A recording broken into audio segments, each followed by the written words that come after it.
So first we have to figure out how to compute the torque when the string or the line is at an angle. Okay. So when originally, yeah, hold up that poster. Yep. So originally, to figure out the counterclockwise torque, it was the weight or the force, which was the weight, 2.75 pounds, and the distance was 21 inches. Yep. So distance is always... It's always taken from the line of force. This case, line of force always goes through the center of gravity. Good.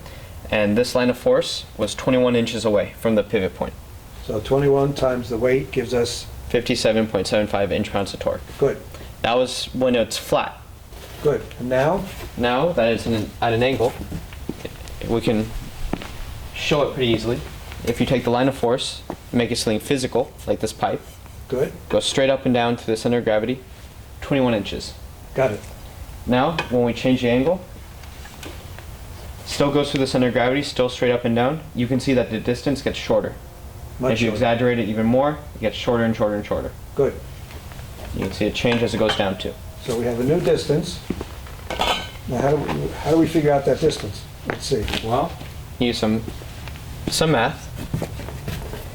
Torque is force times distance. Say that magic. Well, first we got to figure out the distance. What's that magic word that nobody wants to hear? Trigonometry. There you go.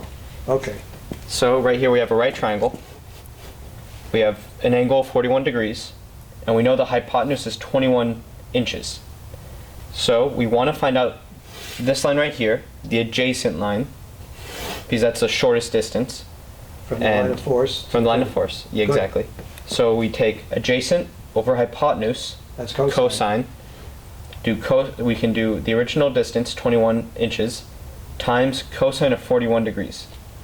Cosine of 41 is 0.754 times 21 inches, gets us 15.8 inches. And that's the shortest distance to the line of force. So we multiply the distance by...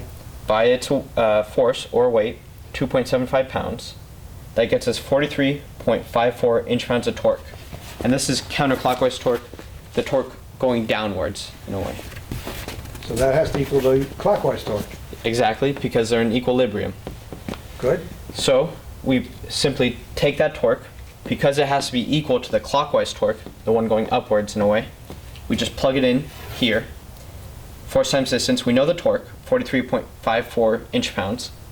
We know the distance, 29 inches, and we got that piece taken from the line of force. We do a right angle to the pivot point, that's 29 inches. So take our distance there. All we do is some simple algebra, divide both sides by 29, and that gets us 1.5 pounds of force. And that's force of counterweight needed. Right, so as the deck goes up, goes from up, this one is like 41 degrees, we need less force and less torque to lift it up. Less and less and less and less. Right. So that's why the counterweight, and we'll